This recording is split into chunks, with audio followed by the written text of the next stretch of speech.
Bonjour tout le monde, j'espère que tout le monde va bien. Donc comme chaque semaine, je viens vous faire le résumé des informations de la semaine.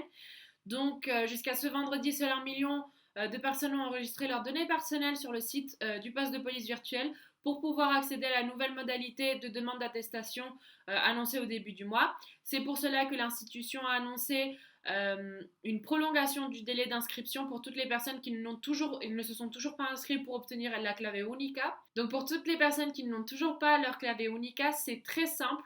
Cela va vous prendre moins de 5 minutes pour vous inscrire en ligne. Donc pour vous inscrire, vous devez d'abord vous rendre sur le site www.commissariavirtual.cl où il y aura une barre rouge qui va s'afficher avec la mention Registrar aquí sur laquelle vous devez cliquer. Après, vous devrez y indiquer vos informations personnelles telles que votre route, votre numéro de série que vous allez trouver sur votre carnet, sur votre carte d'identité, votre nom, prénom, votre sexe, votre date de naissance, votre adresse personnelle, la commune dans laquelle vous vivez, l'adresse de votre travail et aussi votre courrier électronique. Après quelques instants, vous allez recevoir un mail dans votre courrier électronique avec un mot de passe temporaire. Et vous allez pouvoir le changer directement en ligne avec le mot de passe personnel que vous avez choisi. Après cela, vous serez enregistré dans le système et serez prêt à continuer à obtenir vos attestations temporaires. Enfin, 2 semaines après la sortie de la quarantaine des 5 premières communes du Grand Santiago et quelques jours après l'adhésion de la commune de Providencia, le ministre de la Santé a annoncé que les communes de Santiago et Estación Central passeront également à la phase de transition du plan de déconfinement à partir de ce lundi 17 août à 5 heures du matin. Il a aussi été déclaré qu'il y a 4 autres communes dans la région métropolitaine qui pourraient passer à la phase de transition. Il s'agit des communes de Talagante, Padre Hurtado, Recoleta et Peñaflor. Mais il a ajouté que cela n'était pas pour tout de suite, mais que cela dépendra du comportement des personnes. Le ministère des Transports a établi un protocole pour les compagnies d'autobus interurbains et les gares routières en vue d'une éventuelle augmentation des voyages pendant la phase de transition qui débutera dans les communes de Santiago et d'Estación Central à partir de ce lundi 17 août. Le protocole comprend une série de recommandations sanitaires pour les personnes qui se déplaceront dans une autre ville, parmi lesquelles l'exigence d'un passeport sanitaire et une attestation sera exigée, ainsi que des exigences dans les gares routières et le bus afin de rendre le transit et l'accès aux machines plus rapides pour éviter des agglomérations.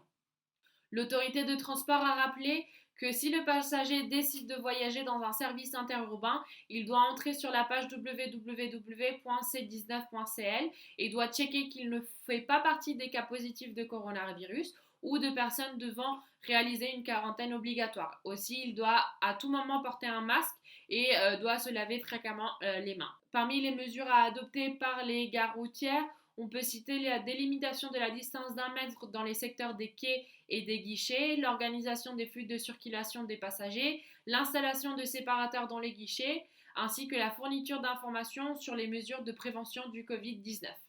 Pour les bus interurbains, il a été convenu d'encourager la vente des billets électroniques pour éviter les contacts, le nettoyage et la désinfection permanente des bus, la suppression du service de repas à bord, ainsi que la diffusion d'informations sur les taux d'occupation par destination jour et heure de la semaine afin que les passagers puissent donner la priorité aux trajets qui sont moins demandés. Et comme dernière information, le président Sébastien Piñera a annoncé ce dimanche le plan Paso a Paso Chile se recupera, visant à relancer l'économie et à créer des emplois au milieu de la crise profonde provoquée par la pandémie du coronavirus.